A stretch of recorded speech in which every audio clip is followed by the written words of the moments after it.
Rubens Teixeira, que você conhece, é autor de livros do maior sucesso, como 25 Leis Bíblicas do Sucesso, é autor também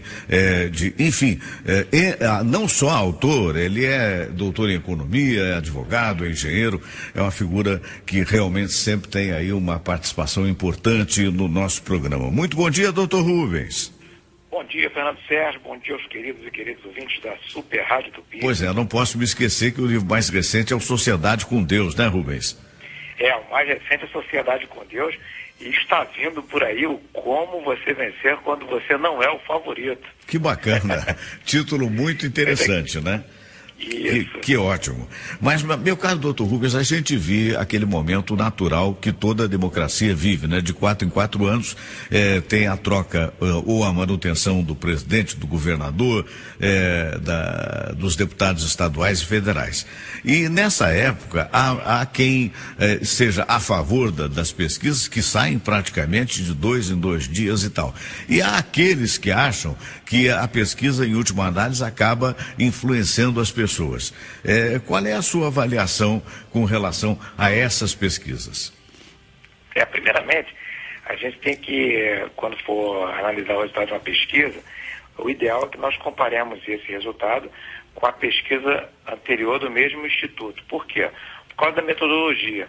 A metodologia faz com que observe que os resultados acabam sendo diferentes de um instituto para o outro. A evolução costuma ser diferente.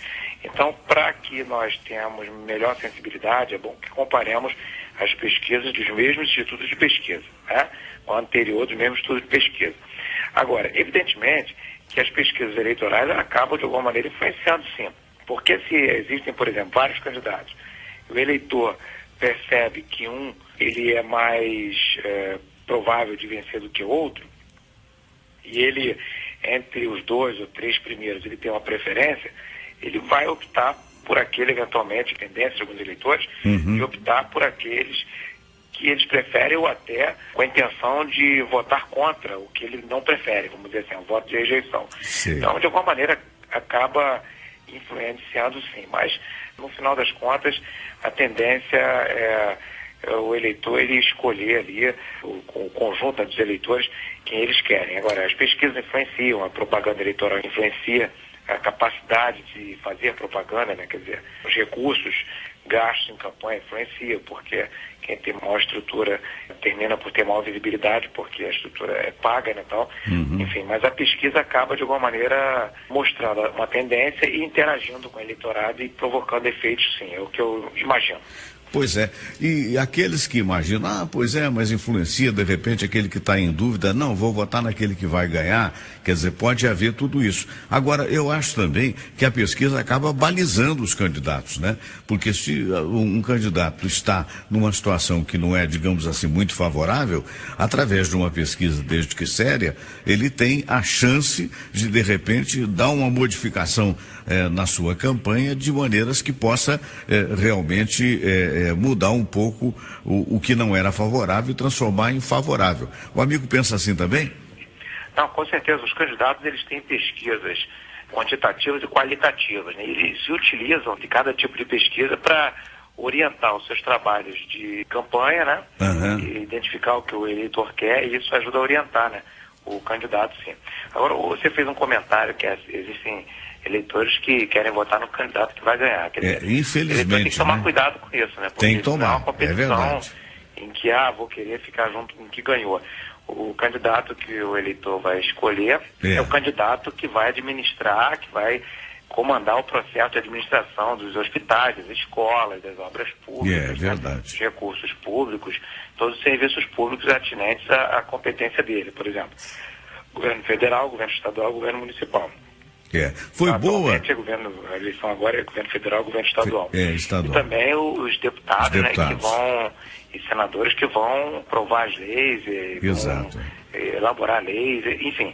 É melhor o eleitor votar pensando que ele pensa ser melhor para ele, para a família dele, para a sociedade. E não votar para ganhar, né? Não votar para ganhar, isso é um voto ignorante, né? O voto no que vai ganhar. Bom, e se o que vai ganhar vai ser o que vai lhe causar prejuízo, né? Qualquer que seja, vamos dizer assim, né? O candidato, que se você acha que ele vai ganhar, mas você não reflete. O grupo que está votando no candidato, ele pensa nele, vamos dizer assim, em tese, né? Cada grupo. Então, você tem que tentar fazer ganhar aquele que você acredita, não aquele que você acha que de alguma maneira vai ganhar. Agora, se você acha que o candidato que vai ganhar é o seu candidato, vote nele. Entendeu? Não tem problema nenhum. O que você não pode fazer é votar de forma alienada. Escolher o que está na frente. Você tem que escolher o que está na frente se efetivamente ele representar você. É isso mesmo, não mudar de opinião. Quer dizer, você tem aquela convicção, vai ser fulano, né? Fulano para mim é o melhor, eu acho que fulano está mais preparado. Aí de repente olha na pesquisa, mas fulano está em terceiro ou quarto lugar. Ah não, eu vou votar no primeiro porque eu quero ganhar, quero dizer pro meu vizinho de que na realidade eu votei naquele que foi eleito. Isso não é uma postura, né, doutor Rubens, politicamente correta, né? É como um amigo diz, votação é algo muito sério, né? Exatamente, ela vai definir os destinos, né, do país, dos estados, enfim. O que acontece? O eleitor ele tem que levar em conta o seguinte: se o candidato dele não é o candidato que ele acha que vai ganhar, ele é bom que vote no candidato dele. Por quê? Porque depois ele vai ser daquele eleitorado que vai cobrar o que ganhou, que faça as coisas que o outro candidato estaria propondo, ou senão ele não vai ser parte da opinião pública que vai apoiar aquele candidato. E os políticos, eles controlam também o nível de popularidade dele. Então, o fato de alguém não votar e depois eventualmente não ser aliado, não aprovar o governo, isso incomoda o político que está no poder também. Então, de alguma maneira, o eleitor ele tem que se impor, ele tem que impor a vontade dele. A Constituição dá o direito a gente de votar. Se a gente pega esse direito, faz dele uma coisa qualquer, não vota com consciência, não sabe em quem vai votar, às vezes vota no papel que achou na rua, vota na maior quantidade de placas e por aí vai. Depois, quando passar as eleições, você vai procurar o papel para resolver seu problema ou vai procurar a placa que estava lá para ver se ela vai resolver seu problema. Então você não tem que votar nem papel nem placa, tem que votar no candidato que você entende ser aquele que te representa, porque quando ele for eleito, você vai estar acreditando no que ele pensa, no que ele faz. Então é importante o eleitor tomar cuidado com isso, porque nessa época de eleição a gente observa que há uma disputa por ver quem tem mais poderio de propaganda, e eu costumo dizer o seguinte, que se um candidato quer se comparar a um produto, ou seja, eu tenho maior marketing, eu vou ser eleito porque eu tenho maior propaganda, eu tenho maior quantidade de placas, eu tenho maior estrutura na minha campanha, depois, naturalmente, o eleitor tem que saber que ele está votando em alguém que é um fruto de uma propaganda. Então, tem que ver o que está por trás da propaganda. Exato. Quem está financiando, né? Da mensagem que está sendo passada. Se for aquilo que o eleitor quer mesmo, que vote. Mas se não for, que não seja enganado. Porque no final das contas, vai ser o filho, o pai e o próprio eleitor que vai lá para o hospital e vai ver se encontra médico ou não.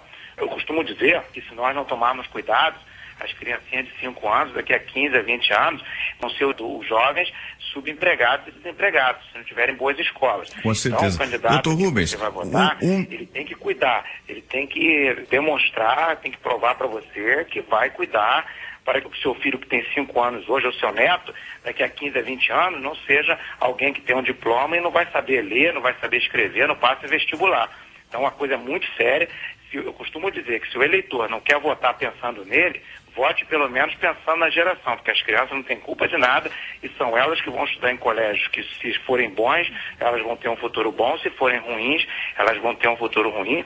E se o eleitor não se incomodar de ficar no corredor do hospital sentindo dor, ele pensa pelo menos na família dele, porque se não tiver uma infraestrutura adequada de hospitais, o eleitor vai sofrer no corredor do hospital, mas se ele votou mal, o problema é dele, mas o filho dele, que não tem culpa alguma, dos outros serviços públicos. Então, nós temos que ter a consciência de votar e cobrar dos políticos o que precisa ser feito e saber que na propaganda eleitoral de qualquer político não vai aparecer nenhuma coisa ruim, porque aquilo é uma propaganda, você tem que dar o direito do político falar o que ele quer falar e mostrar o que ele quer fazer, o que ele pensa em fazer, o que eventualmente ele fez.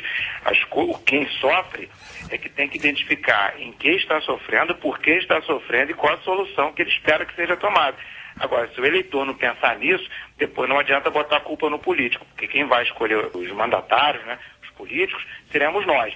Se nós vamos escolher e eventualmente estamos escolhendo de qualquer jeito, depois não reclamemos da chicotada que nós estamos dando em nós mesmos, porque se escolhermos bem, seremos todos felizes, ou pelo menos teremos a expectativa de que seremos atendidos. Escolhemos mal, nós e os nossos familiares pagarão a conta. Portanto, eleição é uma coisa muito séria e devemos votar com consciência, cada um escolhendo o seu próprio candidato, analisando com cautela, com calma, debatendo, conversando, se informando na internet, lendo jornais, ouvindo rádio, ou seja, se informando com sinceridade. Você tem que votar de forma sincera, cada um consigo mesmo. Se fizermos isso, tenho certeza que o país a cada dia vai progredindo, porque vai havendo um amadurecimento da sociedade, uma escolha melhor. E a cada dia nós vamos melhorando na escolha dos nossos representantes. Perfeito. Meu caro doutor Rubens Teixeira, muito obrigado. Um grande abraço, amigo.